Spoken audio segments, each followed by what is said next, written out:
vamos a hablar del listado de psicopatía que propuso Robert Hart, que se llama PCL-R, el PCLR de Hart. ¿Qué nos ofrece el PCLR de Hart y por qué es tan importante que nosotros sepamos manejarlo y que sepamos aplicarlo? ¿Okay? Hart, si recordamos cuando empezamos a hablar de Hart, retomó las características, los 16 factores que Clickley había propuesto en 1945. Hart entonces hace una nueva clasificación y es la clasificación más actualizada que se tiene para estudiar a los psicópatas. Este PCLR consta de 20 ítems.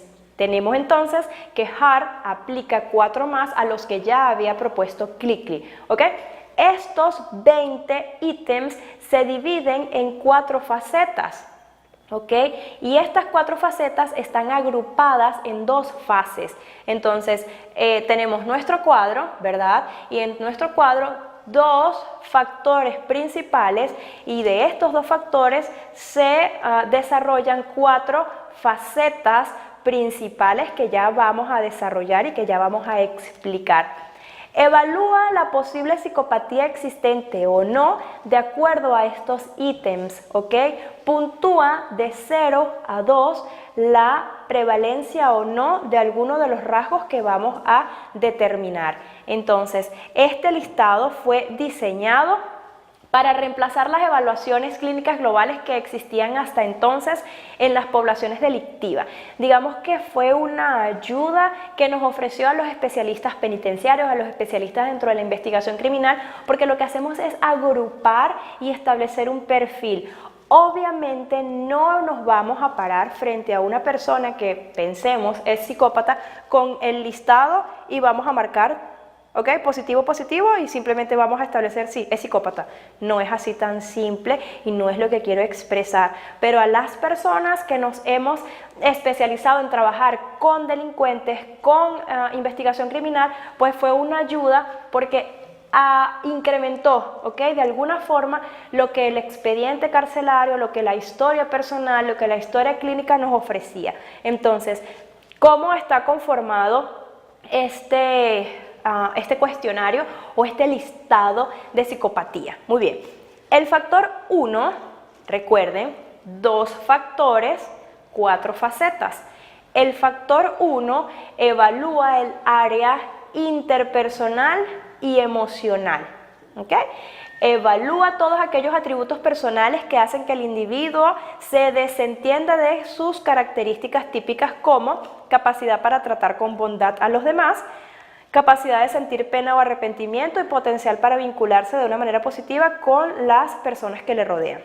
¿Okay?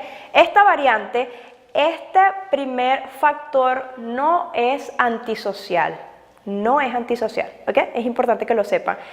Cualquiera de ustedes, cualquiera de nosotros, dentro de un ámbito laboral o dentro de un ámbito familiar, puede desarrollar características solamente pertenecientes al factor 1. Ya vamos a decir cuáles son. Luego tenemos el factor 2. El factor 2 con sus 2 facetas respectivas nos ofrece entonces la relación que existe entre un estilo de vida claramente antisocial y agresivo. Ahora bien, el listado de psicopatía a través de sus 20 ítems ofrece una valoración para cada uno, ¿ok?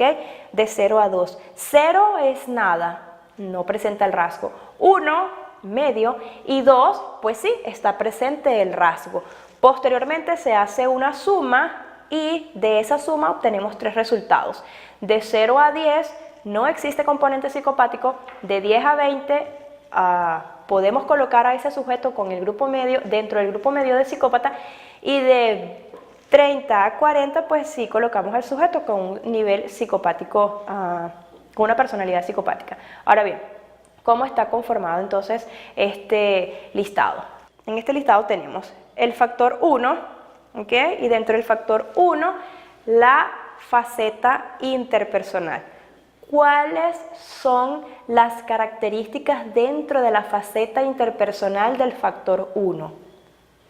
Tenemos la locuacidad y el encanto superficial. Tenemos el egocentrismo y la sensación grandiosa de autovalía, la mentira patológica y la manipulación.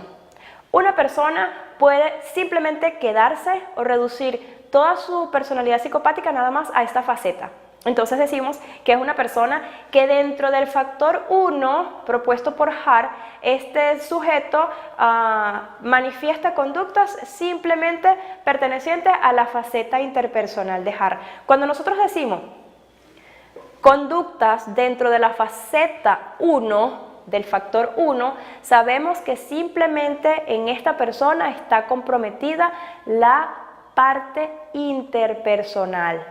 Ahora, si tiene el factor 2 dentro del mismo, criterio 1, hay individuos con las siguientes características: con falta de remordimiento y falta de culpabilidad, con escasa profundización de los afectos, insensibilidad y falta de empatía e incapacidad para aceptar la responsabilidad de sus acciones.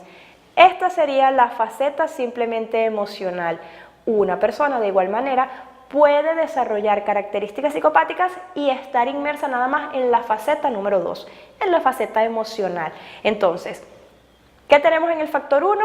Tenemos faceta interpersonal, faceta emocional. ¿Puedo yo ser psicópata si solamente tengo la faceta interpersonal? No eres psicópata, pero tienes rasgos de la psicopatía.